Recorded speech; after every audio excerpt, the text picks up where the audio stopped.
Everyone, this is Gaurav here and welcome back to the channel. क्या हाल है भाई आप सभी के? एकदम सब बढ़िया, शानदार। तो कैसे चल रहा है आप लोगों का तैयारी?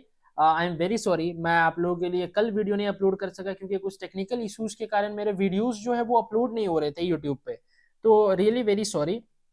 इसीलिए जो पहला पार्ट था 50 एमसीक्यू का, वो आप लोगों ने देख लिया होगा शायद। ये वाला जो पार्ट है वो नेक्स्ट 50 का है, क्योंकि हम लोगों ने मैंने वादा किया था कि आप लोगों को 100 एमसीक्यू करवाऊंगा बीएसटी सब्जेक्ट का, जो कि आप लोग का एग्जाम कल होने वाला है, यानी 20 यानी 20 फरवरी को जो आप लोगों का बीएसटी का एग्जाम होने वाला है कॉमर्स के बच्चों का, उसको लेकर के मैं यहाँ पे तैयारी करवा रहा हूँ। तो 50 क्वेश्चन का वीडियो मैंने अपलोड कर दिया है, जिसने भी नहीं देखा है डिस्क्रिप्शन बॉक्स में आपको लिंक मिल जाएगा, आप वहां पे जाकर के अच्छे से देख सकते हैं। तो चलिए, या फिर अगर डिस्क्रिप्शन बॉक्स में नहीं है तो वीडियो सेक्शन में भी जाकर के देख सकते हैं, कोई ऐसा बात नहीं है। ठीक है, चलो। तो 51 से आज स्टार्ट करते हैं।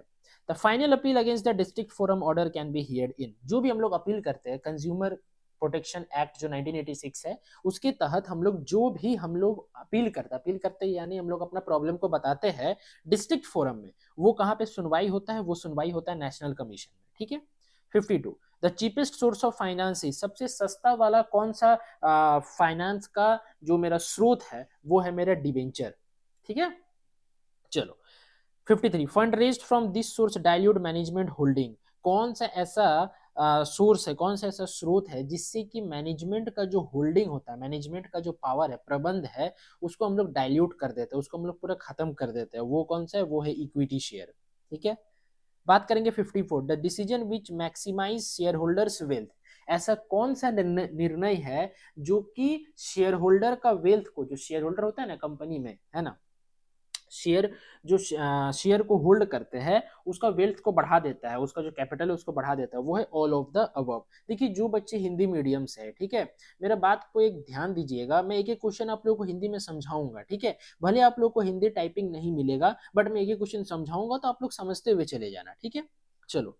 55, the decision which allocate funds amongst different asset is. ऐसा कौन सा निर्णय है जो कि अलग अलग एसेट में, अलग अलग संपत्ति में हम लोग क्या करते हैं? बांटते हैं उस फंड को।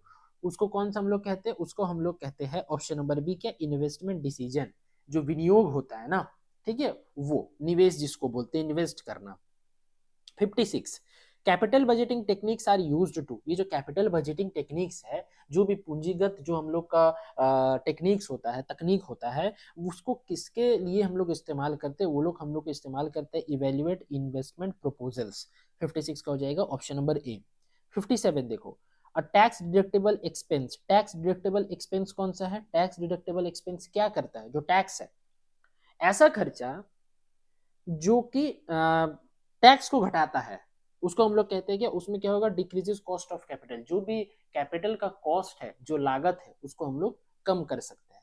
Financial इंटरमीडिएरीज are. इंटरमीडिएट का मतलब होता है ब्रोकर, जिसको हम लोग बोलते हैं जो कोई भी बीच में रह करके काम करता है, दो पार्टी को आपस में मिलाता है। तो फाइनेंशियल इंटरमीडिएरीज जो कि पैसा का लेन देन में ये सब काम करता है, वो कौन है? Financial market. एक मार्केट ऐसा वित्तीय मार्केट जिसको बोलते हैं, और बैंक अधिकोष। ठीक है, चलो। 59, प्राइमरी एंड सेकेंडरी मार्केट। जो प्राइमरी मार्केट होता है, प्राइमरी मार्केट में क्या होता है कि नया नया चीज क्या होता है? इशू होता है। ठीक है, इशू होता है यानी जनरल पब्लिक के पास, जो आम जनता है उसके पास आता है। और सेकेंडरी मार्केट में जो पहले हो चुका है उसको फिर से हम उसको काम पे लगाते हैं। तो दोनों मार्केट क्या करता है? एक साथ जुड़ के मिलकर काम करता है, यानी कॉम्प्लीमेंट ईच अदर। 59 का ऑप्शन नंबर बी हो जाएगा। 60 देखो, the financial instrument with shortest maturity period. ऐसा कौन सा वित्तीय इंस्ट्रूमेंट है? इंस्ट्रूमेंट मतलब समझ रहे हैं आप लोग, जो टूल होता है। कौन सा ऐसा इंस्ट्रूमेंट है जो कि जिसका सबसे कम मैच्योरिटी पीरियड हो? ठीक है, तो कम मैच्योरिटी पीरियड 1 से 15 दिन होता है, वो है मेरा कॉल मनी। ठीक है। 61, कमर्शियल बैंक और development bank issue this document. ऐसा कौन सा डॉक्यूमेंट है जो कि कमर्शियल बैंक यानी व्यापारिक बैंक और डेवलपमेंट बैंक दोनों इशू करता है? वो है मेरा क्या? एक मिनट। हाँ, वो है मेरा क्या? वो है मेरा certificate of deposits, option number C. 62, the settlement cycle of NSE is.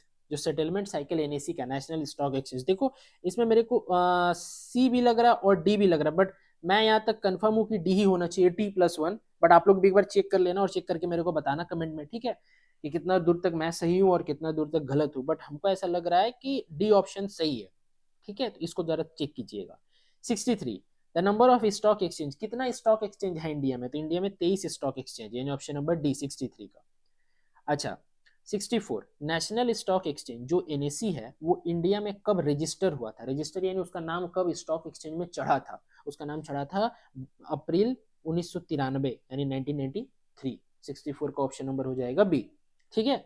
65, which of the following is not an element of marketing mix, कौन सा मार्केटिंग मिक्स का एलिमेंट नहीं है, देखो 4P होता है, 4 गो पी, एक प्रोडक्ट, प्राइस, प्लेस, यानी तीनों तो नहीं है, नॉट बोला है, तो एडवर्टाइजिंग इसका करेक्ट आंसर हो जाएगा।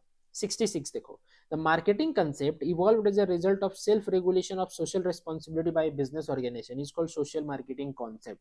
देखो एक बात बताओ, कोई भी मार्केटिंग कॉन्सेप्ट है जो कि सोशल रिस्पॉन्सिबिलिटी के ऊपर काम कर रहा है, यानी जो सामाजिक जो जिम्मेदारियां होता है उसके ऊपर काम कर रहा है, तो उसको हम लोग क्या कहेंगे, सोशल मार्केटिंग कॉन्सेप्ट, दूसरा तो कुछ और कह नहीं सकते।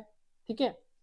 67, which concept of marketing emphasise on availability and affordability of the product, कौन सा मार्केटिंग का ऐसा कंसेप्ट है जो कि हम लोग को ये बताता है कि आप लोग इसको खरीद सकेंगे कि नहीं खरीद सकेंगे, और ये प्रोडक्ट मार्केट में अवेलेबल है कि नहीं है, वो है मेरा प्रोडक्शन कंसेप्ट, क्योंकि जहां पे उत्पादन होता है वहीं पे जाकर के आप पता लगा सकते हैं कितना माल बन रहा है और कितना माल अवेलेबल होगा। When you go out for a dinner in a restaurant, कोई भी अगर आप लोग बाहर खाना खाने जाते हैं, who will be considered as the marketer, उस कंडीशन में मार्केटर कौन होगा, उस परिस्थिति में मार्केटर हम लोग किसको कहेंगे, तो रेस्टोरेंट ओनर को, जो कि मालिक होगा उसको हम लोग मार्केटर कहेंगे। 69, the level of packing use to present a gift to your birthday to your friend on his birthday, जो पैकिंग करके देंगे ना, मान लो गिफ्ट है उसको हम लोग रैप करके दिए अच्छा से, वो अपना दोस्त का जन्मदिन पे, उसको हम लोग कौन सा पैकिंग कहेंगे, उसको हम लोग कहेंगे सेकेंडरी पैकेजिंग। ठीक है। 70, it is an impersonal and paid tool of promotional mix, कौन सा ऐसा टूल है जिसके लिए हमको पैसा देना पड़ता है, तो ऐसा कौन सा टूल है, ऐसा है एडवर्टाइजिंग, क्योंकि कोई भी अगर प्रोडक्ट को, कोई भी सामान को अगर आपको बेचना है तो एडवर्टाइजिंग जरूरी है, और एडवर्टाइज करने के लिए पैसा लगता है। ठीक है। 71, according to which principle of Henry Fayol a subordinate should get order from only one superior, Henri Fayol जो है वो 14 प्रिंसिपल दिए थे, तो 14 प्रिंसिपल में ऐसा कौन सा प्रिंसिपल है जो कि हम लोग को ये बताता है कि हर एक कर्मचारी को एक ही बॉस से ऑर्डर लेना चाहिए। अगर मान लो कि एक स्टूडेंट अगर सेम टॉपिक, सेम सब्जेक्ट का सेम टॉपिक, सेम चैप्टर अगर दो टीचर से पढ़ रहा है ना, तो वो स्टूडेंट कहीं का नहीं रहता फिर। इसीलिए मेरा ऐसा मानना है कि अगर मान लीजिए कि आपको एक टॉपिक पढ़ना है, तो वो टॉपिक पढ़ लो पूरा उस पर्टिकुलर टीचर से, उस एक टीचर से, उसके बाद तुम क्या करो, दूसरे टीचर पे स्विच करो। नहीं तो एक ही टॉपिक अगर दो जगह पढ़ोगे ना तो कुछ भी नहीं समझ आएगा, क्योंकि दोनों टीचर अपने आप में बेमिसाल है, फिर आप कंपैरिजन करने लग जाते हो, तो इससे क्या होता है, आपको समझ नहीं आता है। तो वो होता है यूनिटी ऑफ कमांड, कमांड का मतलब बताना, तुम ये करो तुम वो करो, तो एक ही व्यक्ति से एक कर्मचारी ऑर्डर ले तो काम अच्छा होता है। ठीक है। चलो 72, analysis in scientific management, analysis कितना 75% है, और अगर स्किल बोले स्किल तो स्किल 25%, यहाँ पे एनालिसिस काट कर अगर स्किल बोलता तो ऑप्शन नंबर क्या बी सही होता है, बट यहाँ पे एनालिसिस बोला है तो ऑप्शन नंबर ए क्या होगा 75%। The father of scientific management is, scientific management का फादर कौन है, F.W. टेलर यानी फ्रेडरिक विंसलो टेलर। ठीक है। Henry Fayol was born in, Henry Fayol का जन्म कहाँ हुआ था, हेनरी फ्यूल का जन्म हुआ था फ्रांस में, 74 का ऑप्शन नंबर बी। और अगर F.W. टेलर का बोलता तो वो है मेरा क्या, अमेरिका में। समझ गए ना बात को। अच्छा फ्लो ऑफ डायरेक्शन, कोई भी अगर आपको ऑर्डर देता है तो उसका फ्लो क्या होता है, एक बात बताओ, ये मान लो कि आपके पिताजी है ना, और ये आप है, फॉर एग्जाम्पल आपका नाम राम है, ये आप है, तो पापा आपको ऑर्डर देंगे, ना कि आप पापा को, यानी इसको कहते हैं कि अपवर्ड, ऊपर की तरफ जा रहा है, तो फ्लो ऑफ डायरेक्शन तो ऊपर की तरफ जाएगा नहीं, किसकी तरफ आएगा, नीचे की तरफ, तो हमेशा क्या होगा, डाउनवर्ड, तो option number B. 76, development of employ involves, अगर कोई भी कर्मचारी को आपको डेवलप करवाना है यानी विकास करवाना है एम्प्लॉय का, तो प्रमोशन भी जरूरी है, एक जगह से दूसरी जगह ट्रांसफर का भी जरूरी है, और ट्रेनिंग का भी जरूरी है, यानी ऑल ऑफ दिस। ठीक है। 77, who wrote the book general and industrial management, जो कि है हेनरी फ्यूल, और F.W. टेलर का बुक का नाम क्या था, प्रिंसिपल ऑफ साइंटिफिक मैनेजमेंट। चलो 78, elements of direction are, direction के एलिमेंट्स क्या है, ऑल ऑफ दिस, यानी सुपरविजन, लीडरशिप, मोटिवेशन। ठीक है, नेतागिरी भी करना पड़ेगा, मोटिवेट भी करना पड़ेगा, लीडरशिप यानी कि देख रेख, ठीक है, और सुपरविजन भी करना पड़ेगा। 79, the minimum parties to communication are, communicate करने के लिए, आदान प्रदान करने के लिए मिनिमम कितना पार्टी चाहिए, दो पार्टी चाहिए, जैसे कि मैं आप लोग को वीडियो प्रोवाइड कर रहा हूँ, आप लोग देख रहे हैं, तो आप और मैं बस, और तो कोई नहीं है, तो 2 पार्टी कम से कम चाहिए। 80 मनी स्पेंड ऑन स्टाफिंग, कोई भी अगर हम लोग पैसा खर्चा कर रहे हैं स्टाफिंग में, ठीक है, नियुक्तिकरण में, तो वो क्या होता है, वो मेरे लिए विनियोग है, इन्वेस्टमेंट है, क्योंकि बाद में वही स्टाफ, वही कर्मचारी हमको अच्छा अच्छा काम करके क्या हमको प्रॉफिट देगा, ठीक है। 81 देखिए, which of the following decision is taken by financial manager, ऐसा कौन सा निर्णय है जो कि वित्तीय प्रबंधक लेता है, ऐसा कौन सा डिसीजन है, ऐसा है डिसीजन 81 का क्या होगा, 81 का ऑप्शन नंबर डी, यहाँ पे ऑल ऑफ दिस, यहाँ पे नन ऑफ दिस लिखा गया है, यहाँ पे ऑल ऑफ दिस होगा, ठीक है, गलती प्रिंटिंग मिस्टेक है। चलो 82, head office of SEBI is located in, SEBI का हेड ऑफिस कहाँ पे, मुंबई में, और दिल्ली, कोलकाता और चेन्नई क्या इसका ब्रांचेस है। When was सेबी established, कब ये सेबी बना था, सेबी बना था 12 अप्रैल 1988 में, 1988 12 अप्रैल। 84 देखो, delegation can be done of, delegation किसका करते हैं, अथॉरिटी का करते हैं, ठीक है, पावर का करते हैं। 85 number of management principle given by Henry Fayol, अभी बताइए 14 प्रिंसिपल दिया था, यानी 14, option number C. What is business, business क्या है, व्यवसाय क्या है, व्यवसाय कॉमर्स एंड इंडस्ट्री, ठीक है, वाणिज्य और क्या उद्योग को मिला करके मेरा बिजनेस बनता है, व्यापार बनता है। 87 how many sources of recruitment are there, there are 2 sources, एक इंटरनल और एक एक्सटर्नल, ये मैंने पहले वीडियो में बताया था जिसमें मैंने 50 क्वेश्चन करवाया है। 88 methods of job training are, job training के कितने मेथड्स है, सारा है, job rotation, on the job training, apprenticeship training, all of this, all of this होगा। 89 from where a partnership firm can not raise fund, ऐसा कौन सा स्रोत है जिससे हम फंड रेज नहीं कर सकते, पैसा मार्केट से नहीं रेज कर सकते, वो है मेरा debenture. 90 supervision is the level of management, देखो ये वाला मेरा क्या है ना, मान लो फॉर एग्जांपल ये फर्स्ट, ये सेकंड, ये थर्ड, यानी ये टॉप लेवल, ये मिडिल लेवल, ये लोअर लेवल, ठीक है, तो ये वाला हो जाएगा मध्य और ये हो जाएगा निम्न, तो निम्न और मध्य, ठीक है, और एक हो गया टॉप सबसे ऊपर में, तो सुपरविजन कहाँ पे आता है, निम्न में आता है, क्योंकि उसके बाद तो इंप्लॉय है सारा, यानी मिडिल नहीं होगा तो क्या होगा लोअर, और टॉप भी नहीं होगा, तो ऑप्शन नंबर सी 90 का। 91 what the term efficiently means, efficiently का मतलब होता है कि ऐसा काम करो कि समय पे भी खत्म हो, और जितना आपको पैसा दिया जाए उसी में आपको काम भी संपूर्ण करना है, खत्म करना है, यानी option number C on time minimum cost. 92 the social responsibility of management is, है ना, जो सामाजिक जिम्मेदारी है मैनेजमेंट का वो क्या है, towards employ, towards society, towards government, या टुवर्ड्स ऑल, तो सबके प्रति है, सोसाइटी के, समाज के प्रति भी है, कर्मचारी के प्रति भी और सरकार के प्रति भी है। मैनेजमेंट इज, प्रबंधक क्या है, प्रबंधक जो है वो प्रबंधन क्या है, लीडर है, एक नेता है। 94 individual ownership is also called, अगर कोई एक व्यक्ति का एकाकी व्यापारी है तो उसको हम लोग क्या कहेंगे, sole proprietorship. Who takes no active part in business, कौन सा है जो कि बिजनेस में क्या बोलते हैं उसको,